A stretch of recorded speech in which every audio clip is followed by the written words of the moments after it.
이제 선우의 물통입니다.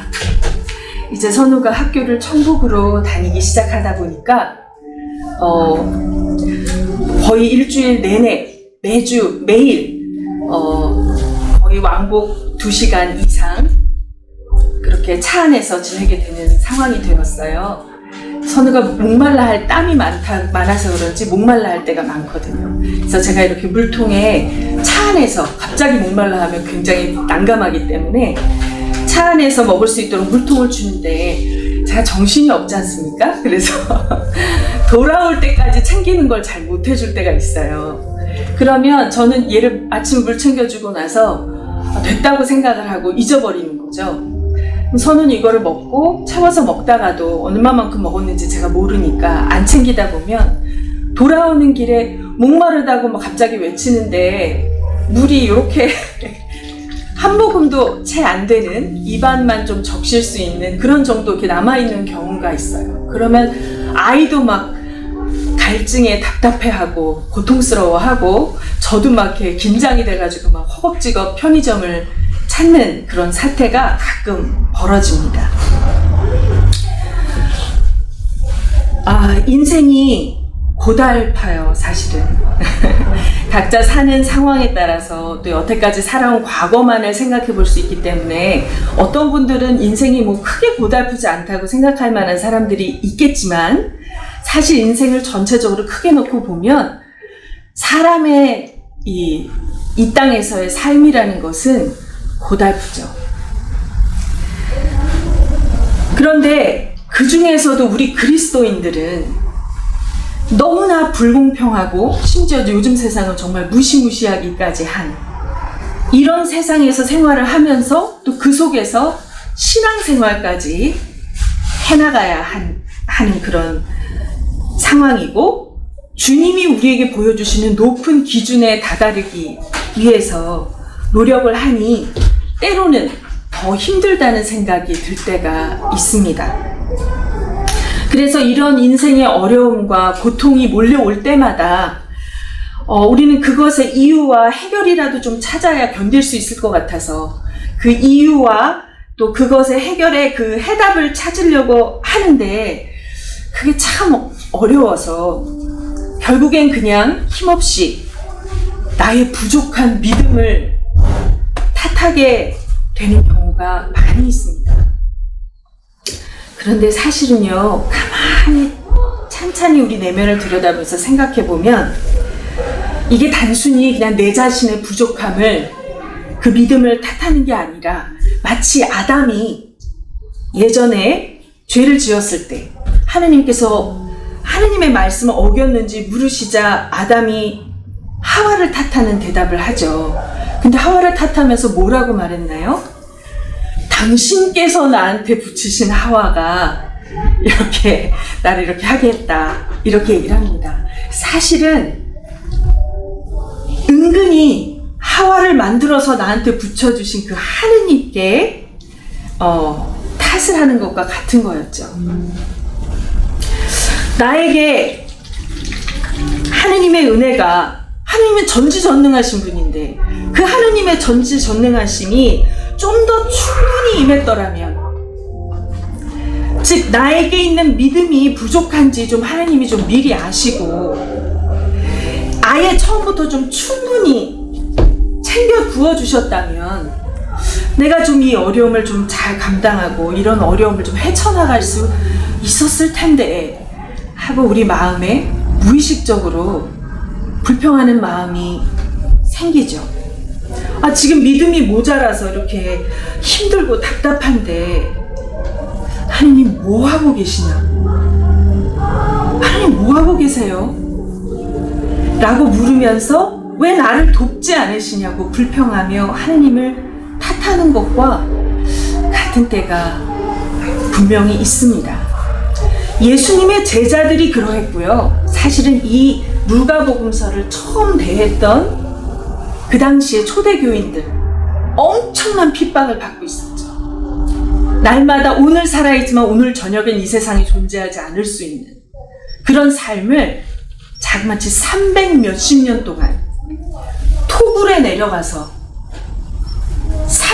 3년도 아니고 38년도 아니고 300 몇십 년을 예수님을 믿는 그 믿음을 지키기 위해서 그 속에서, 땅 속에서 산 사람들이 우리의 신앙의 조상들이에요.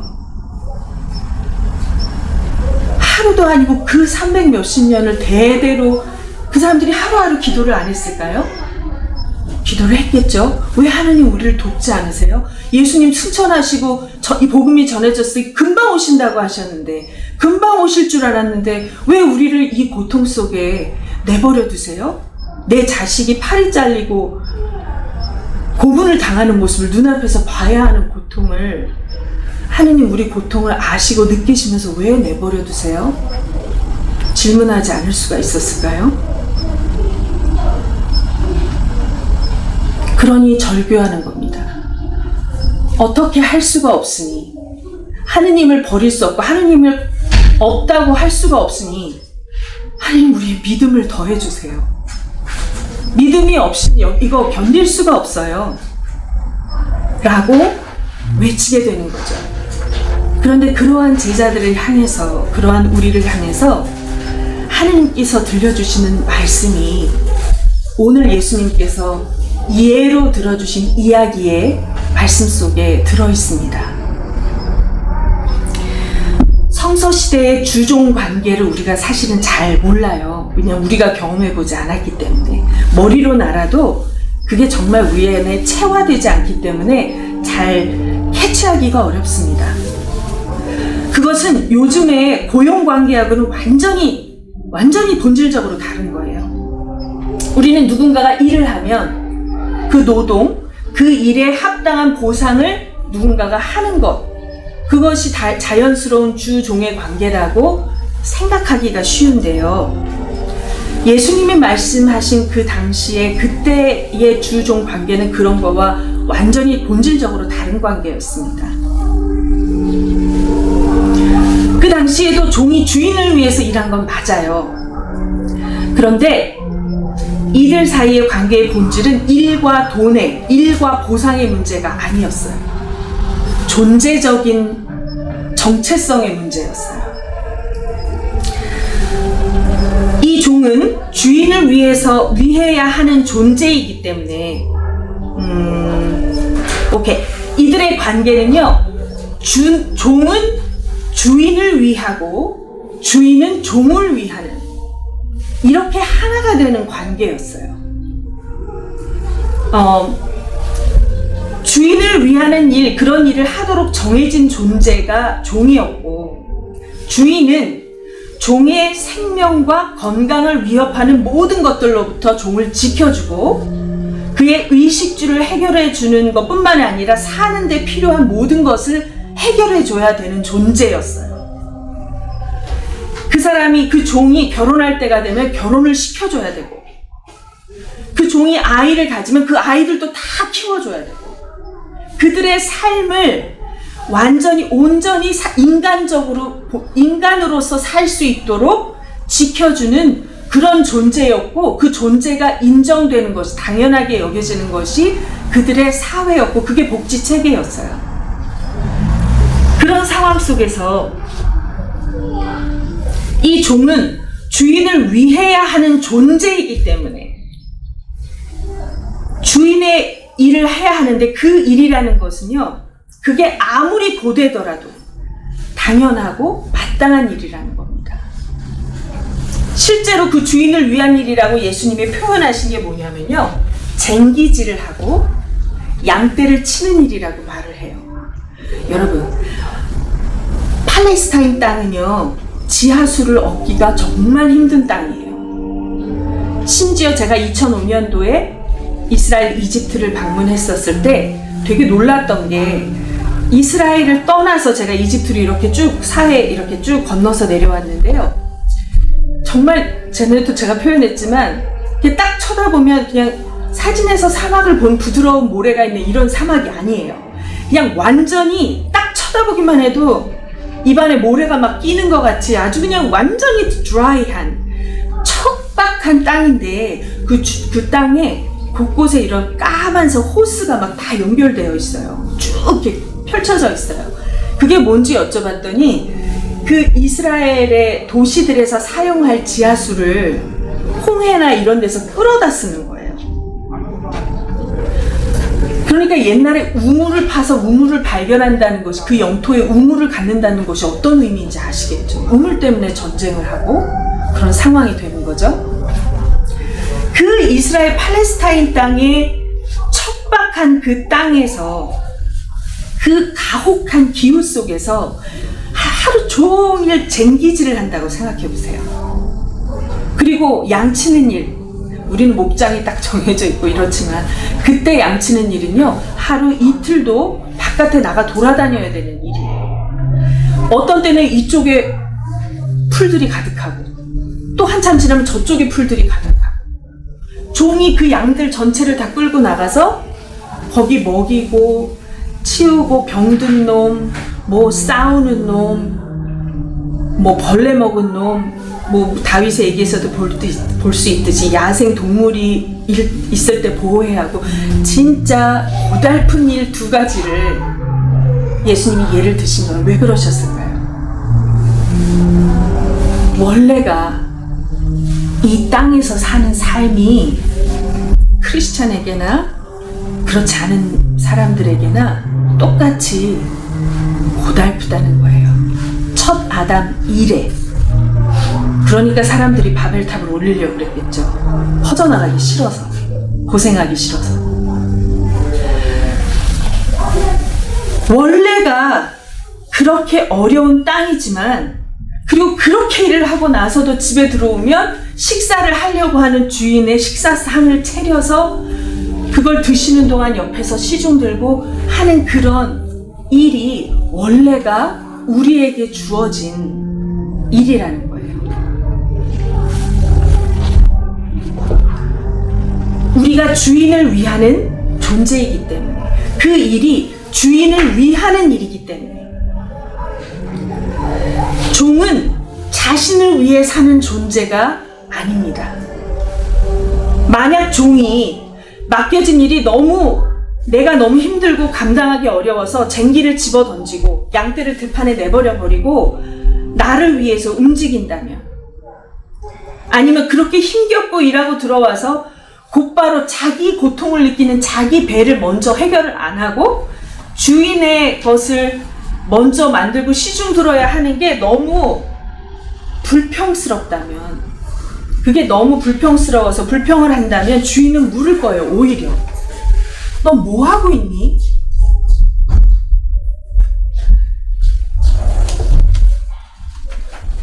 주인이 그렇게 물으시는 것은 당연한 일입니다.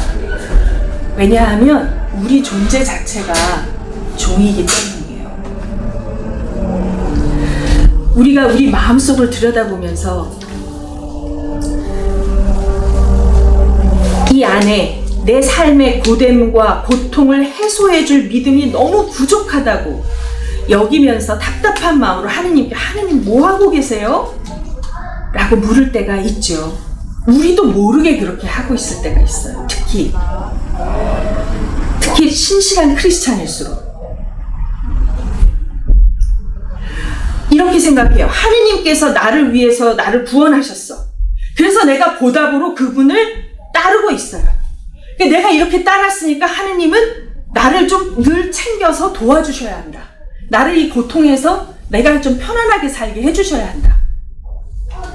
우리도 모르게 이렇게 give and take로, 그런 관계로 우리의 관계를 생각해요. 내가 이렇게 하느님을 따르려고 하는데 하느님 왜 이렇게 나를 힘들게 놔두시지? 왜 나에게 이렇게 세상에서 힘들게 살게 하시지? 라고 생각을 합니다.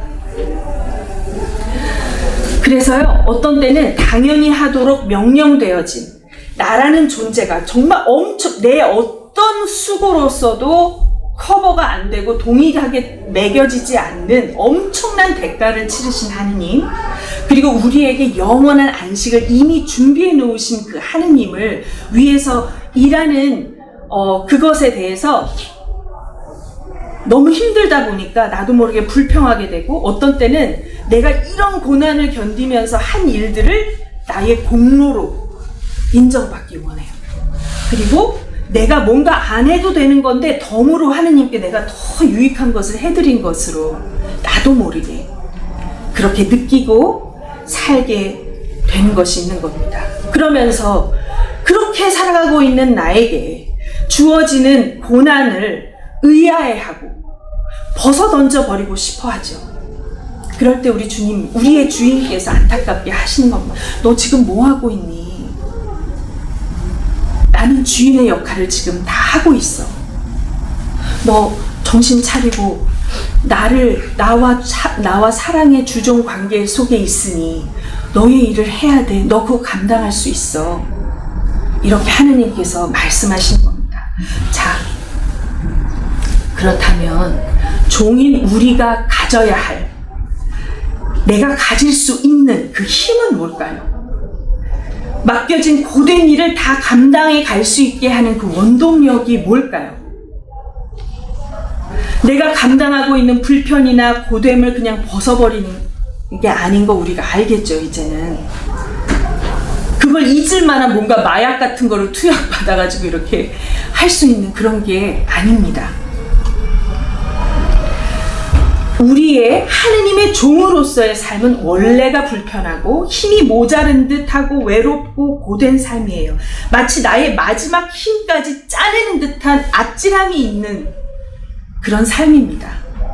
그렇다면 그 힘겨운 일 속에서도 마음에 그것을 견딜 수 있는 안정감을 줄 우리가 가져야 할 그 힘은 무엇일까?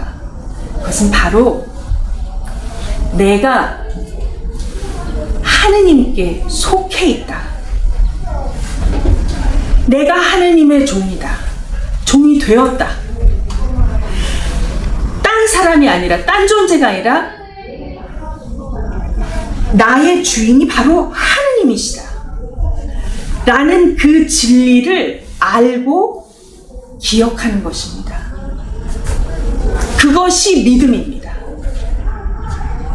그 믿음은 양이나 크기가 아니에요. 더해줄 수 있는 게 아니에요. 오직 그 믿음이 정말로 있느냐, 네가 정말 그 믿음 안에 거하면서 살아가고 있느냐, 그것입니다. 사랑하는 우리 교사 여러분, 또 우리 주일학교 가족 여러분, 우리의 인생은 행복한, 그 누구도 앗아갈 수 없는 행복을 가지고 있는 종살이입니다. 사탄은 끝까지 얘기합니다. 너 하느님 될 수 있어. 네 인생의 주인은 하느님이야. 네가 행복해야지. 하느님이 네가 이렇게 고통받는 걸 원하실까? 하느님 도대체 왜 그러실까? 이런 질문들을 우리에게 틈틈이 던져줍니다. 우리가 고통에 신음하고 있는 동안. 우리 사랑하는 우리 모든 가족들, 저를 비롯해서 우리 모두는 이 진리 속에 아침마다 눈 뜨고 눈 감을 때마다 그 진리를 기억하고 그 진리 속에서 콧노래를 부르며 땀을 흘리고 눈물을 흘리다 들어올지언정 콧노래를 부르며 출근하는 우리가 되었으면 좋겠습니다. 돌아오는 길엔 주님과 함께 할 수 있는, 주님이 주시는 그 완벽한, 세상이 줄 수 없는 평안과 그 안정감 속에 우리에게 약속되어져 있는 영원한 안식을 기억하며 감사와 평안 속에 잠들 수 있는 그런 이 세상에서 인간이 가질 수 있는 가장 행복하고 가장 복된 삶을 누리실 수 있습니다. 우리 모두가 그런 하루하루를 살아갈 수 있기를 간절히 축원합니다. 성부와 성자와 성령의 이름으로 정했습니다.